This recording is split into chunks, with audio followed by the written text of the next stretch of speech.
Hey guys, Retro Tigo here, back with another impressions video. This time we're taking a look at Action Comics issue 662 from February 1991. This is the big reveal issue in which Clark reveals his secret identity as Superman to Lois Lane. This issue, catching up, several issues ago, Clark proposed to Lois, and we reviewed that on the Phantom Zone as part of the Kryptonite Crisis of the Crimson Kryptonite series. Yes, it's still a tongue twister to this day. And that proposal kind of went a little awkwardly, and spoiler alert, this reveal kind of goes a little awkwardly.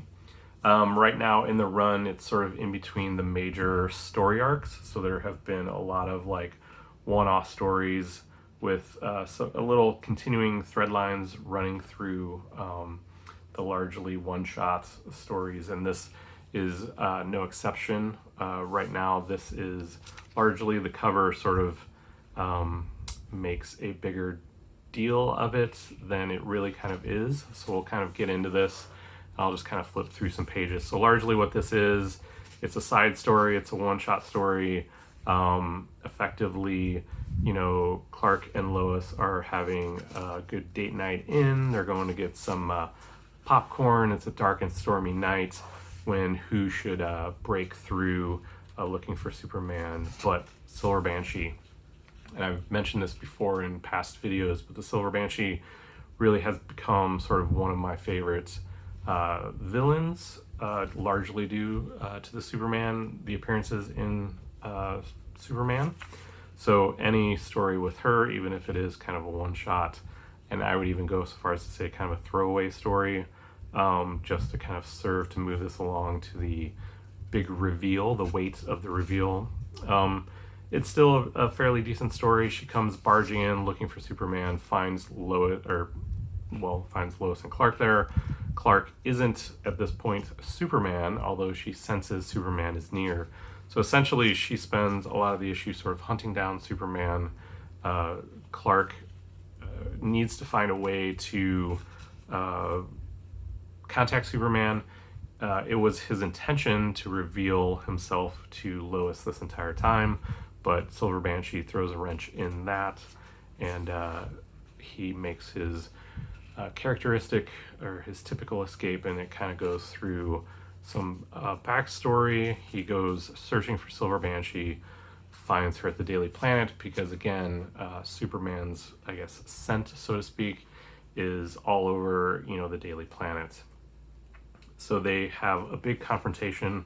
Again, love these fights, love the Silver Banshee character, and she eventually, I guess, incapacitates him, although he's sort of built an intolerance to her scream and things like that over the issues that she appears in, but she manages to knock him out, and they eventually wind up at the burned out church that served as a story arc previously, in which Blaze, sort of a, you know, a netherworld demon, sort of has her way with Metropolis and some of the main characters for several issues.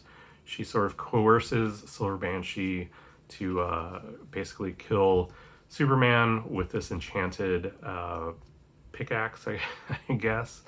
Silver Banshee has some reservations about killing sort of an unarmed, incapacitated man, and Superman is effectively aware of this, not really, like I said, he's worked up, he's built up a resistance, or because he's holding this blade, who it turns out is an old family heirloom, so to speak, of the Silver Banshees. I believe she's from like Scotland. It's one of their old artifacts, and he basically does not react to her scream, which in the past it has incapacitated him quite a bit. So anyway, the action moves along. Silver Banshee is thwarted, as you might expect in a one-shot story. And then Clark basically resumes his evening with Lois, and at this point they kind of want to resume the evening together, but he effectively is like he's got something to say. Uh, before they get married, he has to reveal something, and then on the very last page is the big reveal. And again, it is somewhat anticlimactic given that he was just in a fight with a supervillain, and here he is sort of bare-chesting himself to Lois with the Superman suit underneath. So anyway, as a reveal goes, this, like I said, went much much the same as the engagement issue that we looked at on the last episode of Phantom Zone. Pretty lackluster. I will say that it is somewhat not depressing, somewhat disappointing that it is just kind of this awkwardly posed reveal at the end of it. So really, this issue largely is a one-shot, and this cover sort of belies the actual like shock and awe that Lois shows on her face here.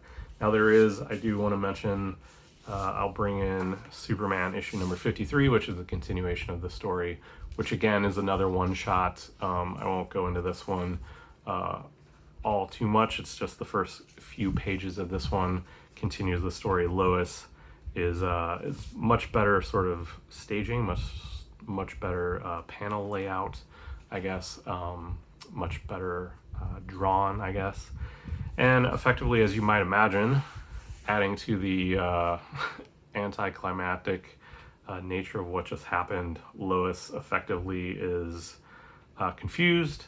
As you might expect, she essentially says that she always knew, her mind always knew, but her body, or her heart knew, but her mind wouldn't let her admit it, or something like that. But she effectively says like that she knows, or she always knew, and that it all makes complete sense. But it's a big thing to sort of process at one time. So she kind of, in essence, throws Clark out of her apartment as she begins processing what this is, or the big bomb that was dropped on her.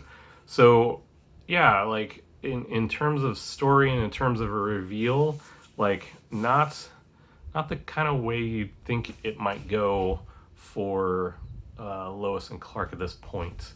Hopefully the marriage, the eventual marriage, goes much more fantastical, much more positive than these reveals have gone, both the engagement and now the actual reveal of Clark Kent being Superman.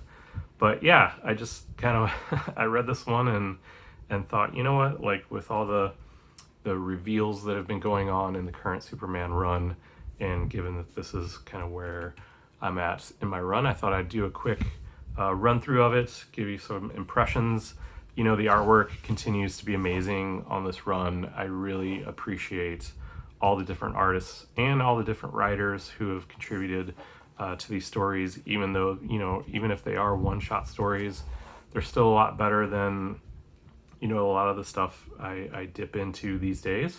And I continue to enjoy this run of Superman as I'm going through the early 90s here. So yeah, any story with Silver Banshee is a good story, even if it is just kind of a one-shot plot device to move things along and get to the big reveal at the end. So anyway, guys, that's it for this one. Got some more coming up, so stay tuned and have a good day, and thanks for stopping by.